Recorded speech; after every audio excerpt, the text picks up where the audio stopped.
Hello বন্ধুরা, আসসালামু আলাইকুম। সবাই কেমন আছেন? আশা করি সবাই ভালো আছেন। আলহামদুলিল্লাহ, আল্লাহ রহমতে আমিও অনেক ভালো আছি।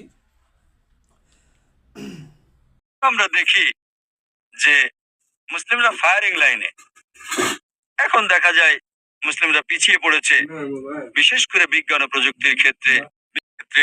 এর প্রধান কারণ হচ্ছে আমরা কোরআন এবং সুন্নাহ থেকে দূরে সরে গেছি। আগে অষ্টম শতক থেকে দ্বাদশ শতাব্দী সময়টাকে বলা হতো অন্ধকারের যুগ। অন্ধকার কাদের জন্য? ইউরোপিয়ানদের জন্য। আরবের মুসলিমরা যে উন্নতি করেছিল তা উল্লেখ করার মতো। যদি ইতিহাস পড়েন, স্কুলে যা পড়েছি, আমি নিজে কনভেন্ট স্কুলে পাশ করেছি, খ্রিস্টান মিশনারি স্কুল, সেখান থেকে পড়ালেখা করেছি। এটা পরবর্তীতে পরে আমি বুঝলাম যে স্কুলে কি পড়েছি, মেডিকেল কলেজে কি পড়েছি, একজন মেডিকেল ডাক্তার হিসেবে অনেক বিষয় আমার কাছে ভিন্ন। স্কুলে আমাদের শিখিয়েছে যে রক্ত সঞ্চালন প্রথম আবিষ্কার করেন উইলিয়াম হার্ভে। আসলে যদি কোরআন পড়েন, কোরআন রক্ত সঞ্চালনের ব্যাপারে বলছে। সূরা নাহাল অধ্যায় 16 আয়াত 66, কিভাবে পেটে খাবার প্রবেশ করে, তারপর সেখান থেকে ইন্টেস্টাইনে যায়, ইন্টেস্টাইন থেকে রক্তনালী দিয়ে বিভিন্ন অংশে প্রবেশ করে মেমোরি গ্ল্যান্ড সহ, যেখানে দুধ উৎপন্ন হয়। এখানে দুধ উৎপন্ন হওয়ার প্রক্রিয়া এবং রক্ত সঞ্চালনের বিষয়ে সংক্ষেপে বলছে সূরা নাহাল অধ্যায় 16 আয়াত 66। আর আমি গবেষণা করার পর জানতে পারলাম যে রক্ত সঞ্চালনের প্রথম যে ব্যক্তি বর্ণনা দেন তিনি ইবনে নাফিস, কোরআন নাজিলের 600 বছর পর, এবং উইলিয়াম হার্ভের 400 বছর আগে। কিন্তু পাঠ্যবই পড়লে দেখবেন উইলিয়াম হার্ভের কথা বলা হয়েছে। আমাদের কতজন ইবনে নাফিসের নাম জানি? কতজন? হয়তো কেউই বলতে পারবেন না যে ইবনে নাফিসই সর্বপ্রথম রক্ত সঞ্চালনের ব্যাখ্যা দেন।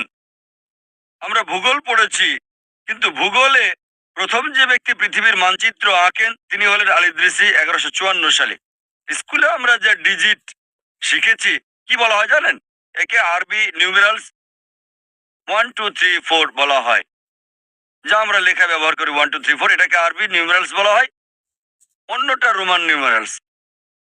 ইন্ডিয়ানরা প্রথম জিরো বা শূন্য আবিষ্কার করে, আর আরবরা সেটা নিয়ে পৃথিবী জুড়ে বিখ্যাত করে একটা ডেসিমেল যুক্ত করে। এভাবে আমরা পদ্ধতিটা পেয়েছি। আমরা জেনেছি যে সমকোণী ত্রিভুজের সামনের বাহুর বর্গফল সমান অন্য দুই বাহুর বর্গফলের সমষ্টি। পিথাগোরাসের তত্ত্ব আমরা স্কুলে শিখেছিলাম যে এটা প্রথম আবিষ্কার করে আলতুসি। তাই আমরা জানি যে কয়েক শতাব্দী আগে মুসলিমরা বিজ্ঞান প্রযুক্তিতে উন্নত ছিল, কিন্তু এখন পাঠ্য বইয়ে তাদের কথা প্রায় নাই। ত্রিকোণমিতির জনককে? আল বেরুনি। আপনারা কি আলখিন্দির নাম জানেন? আলখিন্দি 200 সূত্র লিখেছেন গণিতে, জ্যামিতিতে এবং যুক্তিবিদ্যায়। আর একই সময়ে যখন গ্যালিলিও, ডেসকার্টিস এবং নিউটন বলল যে সব ফিজিক্যাল ল স্বয়ংসম্পূর্ণ, কিন্তু তিনি বলেছেন আপেক্ষিক। পরবর্তীতে অ্যালবার্ট আইনস্টাইন আরো গবেষণা করলেন আর রিলেটিভিটির থিওরি দাঁড় করালেন। আর ইতিহাস পড়লে আমরা জানতে পারি যে মোহাম্মদ আহমদ এবং হোসাইন শাকির, দুই ভাই, পৃথিবীর উপরিভাগ পরিমাপ করলেন এবং লোহিত সাগরের আড়াআড়ি পরিমাপ করলেন। একই সময়ে লোকজন ভাবত পৃথিবীর চ্যাপ্টা। আমরা রসায়ন পড়েছি আর জানতে পেরেছি যে গিবার নামক একজন প্রথম মদ আবিষ্কার করেন। আসলে জাবের ইবনে হাইয়ান, জাবের যখন পাঠ্য বইয়ে লেখা হয় তখন গিবার গিবার শুনতে পশ্চিমাদের মতো, আসলে জাবের ইবনে হাইয়ান।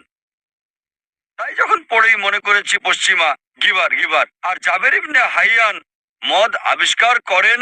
অ্যালকোহল শব্দটি এসেছে আরবি শব্দ আলগুল থেকে, যার অর্থ খারাপ প্রভাব।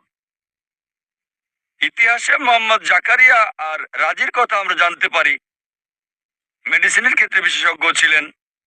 এমনকি মেইলস এবং গুটি বসন্তের উপর বই লিখেছেন। মেডিসিন পড়লে দেখতে পাই আলী ইবনে আব্বাস 20 খণ্ড লিখেছেন মেডিসিনের প্র্যাকটিস ও তত্ত্বের উপর। আমরা আবিসিনা সম্পর্কে জানি, আবিসিনাকে প্রাচ্যের অ্যারিস্টটল বলা হয়। তিনি আলী ইবনে সিনা, আলী ইবনে সিনাকে প্রাচ্যের অ্যারিস্টটল বলা হয়। তিনি দার্শনিক ছিলেন, গণিতবিদ ছিলেন। তাই যখন পিছনের ইতিহাস দেখি, দেখা যায় যে পৃথিবীতে মুসলিমরা শীর্ষে ছিল। সেই সময় আমরা পৃথিবীর শীর্ষে ছিলাম, কারণ সেই সময় আমরা কোরআন সুন্নাহর নিকটবর্তী ছিলাম। আর এখন আমরা কোরআন সুন্নাহ থেকে দূরে সরে গেছি, আর এই কারণে ফায়ারিং লাইনে আছি। আমাদের খেয়াল রাখতে হবে সন্তানকে কোরআন হাদিসের কাছে রেখে শিক্ষা দিচ্ছি কিনা।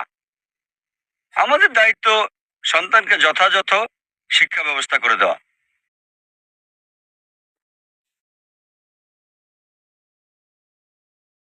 Ya que a con lo